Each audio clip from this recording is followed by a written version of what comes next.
I basically taught for 32 years in Iowa, taught agriculture, retired. I served as a technology consultant for a couple of years, and then came out of retirement to teach here in California, which I thought was going to be super cool because in Iowa it's corn and soybeans. In here it's, name it, pistachio, almonds, tomatoes, everything. And there seems to be a big need for technology here in California. We've used drones and UAS in Iowa. I think I made my first flight probably 6-7 years ago. And the college that I worked for, Kirkwood in Cedar Rapids, I facilitated the purchase and the authorization and registration of that craft. First one was a SenseFly swinglet cam. I've got a varied experience with drones. First of all, I'd like to point a little bit that I'm going to concentrate more on the imagery than the drones. In fact, in my presentation, you're not going to see a single picture of a UAS, but you're going to see a lot of examples of what we have, a lot of the imagery that we've taken. All right. First of all, a little bit more on that COA. I was interested in your talk about getting a COA, partly. I had 2 tries to get the COA for Kirkwood. Failed on both of them initially. So I actually called the FAA, said what's the problem, what's the problem? And we talked about almost an hour about some of the regulations and what are the concerns the FAA has about agriculture use of UAS. And she said, first of all, you know, you're teaching these students to fly, all these students are flying around, you know, we don't want that, all right? And I said, well, that's really not the purpose of the class. I'm not teaching UAS. What I'm doing is I'm teaching a digital imagery class. I've taught it for many years. And all I'm doing is flying the drone. I want high resolution infrared imagery that I can use with the students. And she said, oh, that's okay. Just say that. So I rewrote the application to point out that I was just flying it to capture this imagery, and got approved and got the drone registered and everything else. So got any questions about that? I still have to apply for the COA here at West Hills. We're in the process of doing that this summer. So I've got a couple of examples. This is a wheat field. It was taken with a SenseFly swinglet cam at about probably 200 feet, probably a total of around 150, 200 images that are all mosaiced together.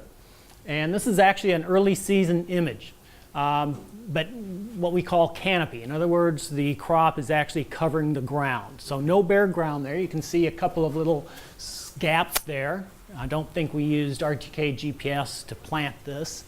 But what you see there is some patterns. Taking a little bit close on here, the owner of this land was very interested in this because this is an infrared. Those spots were not visible with the naked eye. You really could not see that much difference. Okay? So the first the use or application in agriculture is what's called focused scouting. This image allowed him to go send somebody some boots on the ground, as we say, and actually take a look at these spots. You know, it's a mosaic orthophoto, so we know the GPS location of all these spots. We're able to go through and see exactly what was going in or on those locations. Now, one other thing I'd like to point out is you see the white spots across the top in the northwest corner, but do you see these kind of patterns here? And we couldn't quite figure that out. We didn't know what that was. In fact, the ground truthing didn't point anything out either. We couldn't see it there either. That's more on the spatial analytics. Now, the difference between focused scouting and spatial analytics, I'm a GIS guy, so I've tried to use this imagery for analysis. Here's the original photo. This is an NDVI. Okay, NDVI is not an image, even though people seem to think that it's an image. It's a calculated index, okay, where we're taking some different bands. We're taking the infrared band, we're taking the red band. It's the ratio between the reflectance of those two bands. And we're coming up with a value between basically -1 and 1. This shows some of those white spots there, infrared, those white spots means there's less vigor in those plants. There's something wrong. Those plants are being stressed. And that's duplicated here in the NDVI. It basically shows that there's something wrong with those plants. Okay, they're reflecting off a lot of red and not reflecting off the infrared like it's supposed to. But you notice, see this area here? You don't see the same pattern here, those model patterns over here in the NDVI. That tells me that there's not really that much stress. These patterns here, we figured out, are due more to soil variations, not with plant variations, okay? So that's part of the spatial analytics, being able to take the image, and I got one more slide here.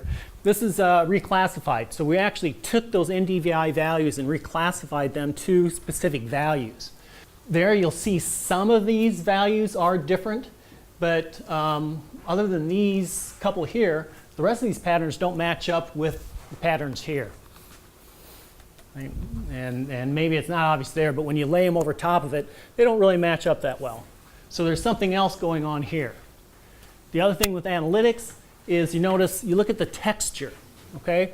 The texture of the blue areas, there's more of a solid blue area, and then these are a little bit more speckled, okay? That means there's something different going on there, okay? And again, I'm not gonna, we could spend a half an hour just on the analytics, but the idea is that this imagery has given us more information or more data that we can evaluate and determine what's wrong with this weed.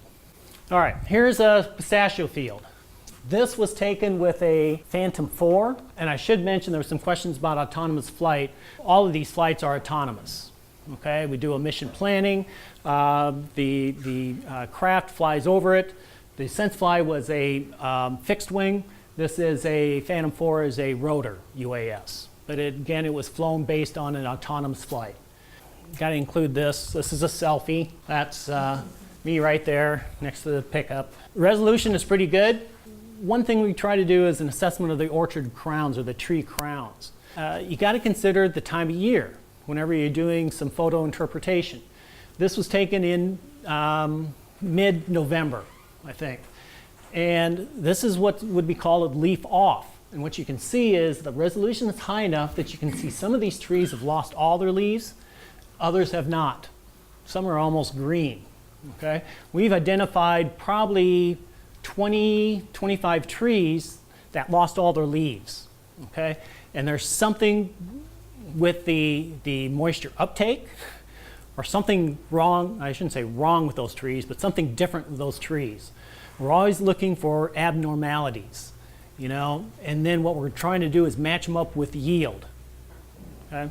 So having a photo like this where we can we'll have students that actually point out the trees and identify those trees that lost their leaves early, and we're going to keep track of them.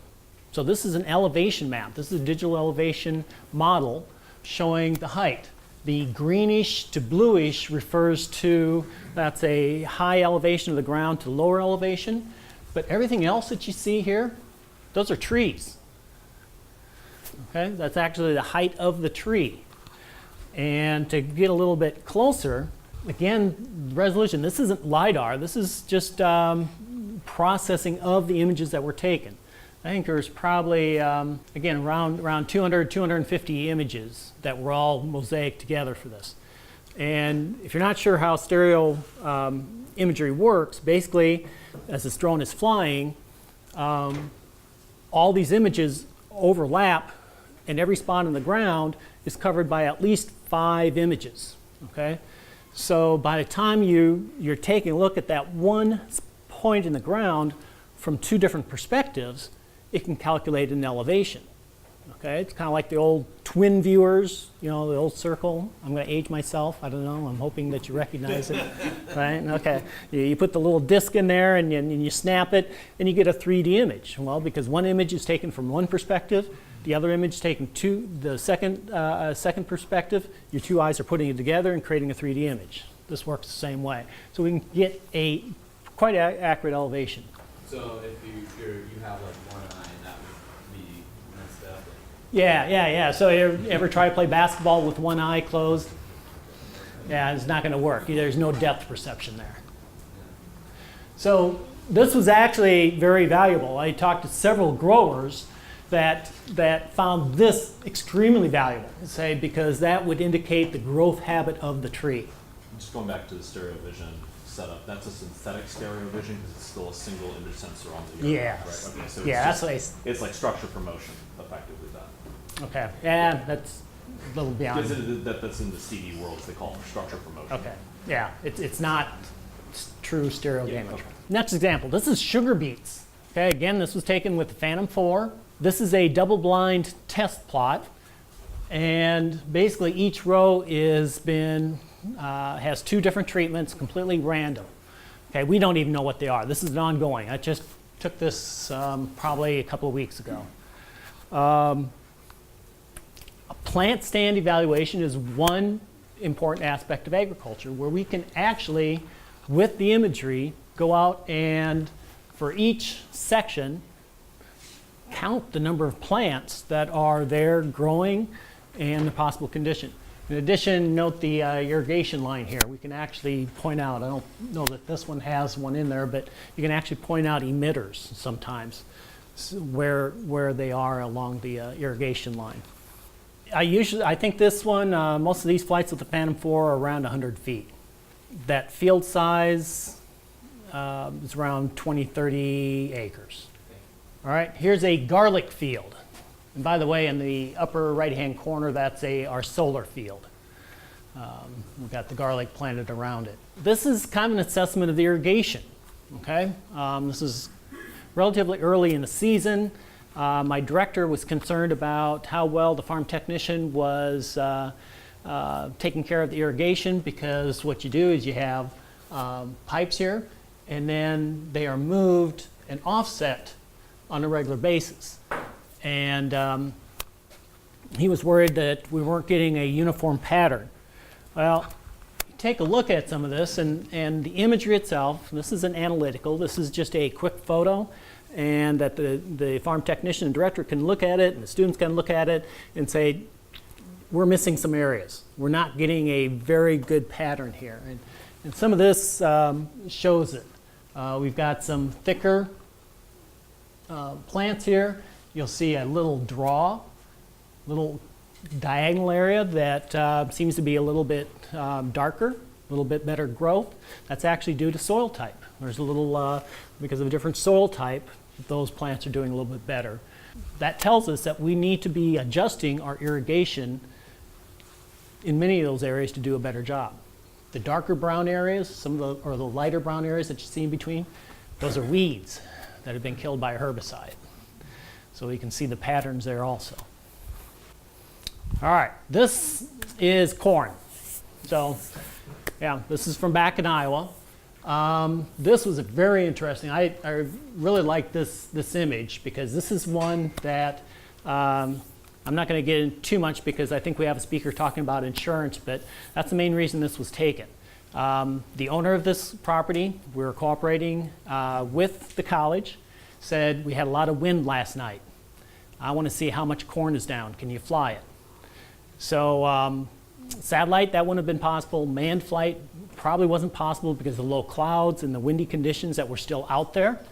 But we were able to pack up the drone, go out there, fly it, and get a complete image of this field. This was taken again in September. The field over here is with soybeans. It's already harvested. I'd like to note this is infrared, flown at about 250 feet. This was with the SenseFly Swinglet Cam, a fixed wing. So fixed wing, usually a little higher resolution, so I can fly a little bit higher, get a little bit larger area. 56 acres. This flight probably took about 20 minutes. Okay. It is infrared, so you note that a lot of the trees there aren't red because of fall colors, which we have a lot of fall colors in Iowa, but here it's because of the infrared. It's a vigorous growing tree. It's very green yet. Over here is the corn, area of corn, and you can see kind of wind patterns there. I don't have a pointer, but a lot of these streaks here, the corn is completely laid down, and some of these others, it's partially down. But this photo, we showed this to the producer, and he said, yes, I need a copy of that to show to my insurance agent because they were going to be asking for some type of damages. In this situation, what's preferable in the time of day, early and late, or midday? That one looks like early. Early or late, the Yes, sun's low in those pictures. that's good photo interpretation. That's right. It was early because he wanted it right away. We probably would have preferred that it be, around midday, so there was less shadowing. But actually, it turned out the shadowing isn't that bad of a deal because looking for corn down, it was probably a little possibly to read with the shadows there. Again, another selfie. That's my car getting my drone out. A couple of things I'd like to point out specifically here. This was a great photo. When I showed this to the students, we got a saying about this map is we mapped the crap out of it because there were so many things there. The whole field was a learning experience for the students. This, you notice the missing corn there and there and there? How many, can you count how many rows of corn we have here? I'll give you a hint, we used a 12-row planter. Okay, so there's 12 rows there. Okay, one of the things that we teach in precision ag is we have a planter that is called what's called auto shutoffs. Okay, the GPS locates the location of the planter, and when the planter crosses the point at which the next row of corn begins, the GPS automatically shuts off each row of corn individually, saving huge amount of seed. Okay, and nothing is double planted. Well, we didn't quite have it adjusted correctly. Okay, so basically what it was doing is it was kind of stop planting early. That was a calibration issue. Okay, and we didn't take this the photo early enough in the spring. If we would have taken that planting assessment photo, once the corn was up, taking the image, we could have seen this and probably or replanted or planted just filled in. As it was, we saw it, I think, a couple of months later. It's like, okay, too late to pre-plant. So we got missing corn there. Okay, very similar, except this is right in the middle of the field. Okay, same thing, we're using that same planter, but the way these planters work is you have to be going 3 miles per hour for it to plant. We have the students actually using this equipment. So we had some student, and that's all mapped too, so we knew exactly what student did it. That's part of the data that's collected. So when you stop in the middle of the field to check something, I'm guessing he's checking that the monitor recorded that, okay, we're missing some row there. It wasn't planting correctly. So I'm sure he stopped because of that, which is good. Corrected the planter, cleaned it off or something. But to go to start up again, he's supposed to either back the planter up 15 feet so he can get a running start so it'll start planting where he stopped, or flip a button that forces it to plant. He forgot to do either one. And it's kind of obvious there. How much money does a mistake like that cost you? Well, over the season, it's like a $20,000 mistake. This area, blank area, that's caused because it was still windy out. The drone was, and you could see it, the students see it, it was weaving up and down so poorly, we did not have proper image. And so basically it wasn't calibrated and didn't, so, yep, that's about time I need a. Who's mapping software? Pix4D for the imagery, for the analytic, I use ArcGIS. What's the frequency that you scan a field? Is it twice a month, once a month? It depends on the crop, like corn, for example? I imagine farmer subscribes. Yeah, the students that now are doing drones, they said they do some 4 times a year. Some are doing it weekly. Depends on what the client wants. Thank you very much.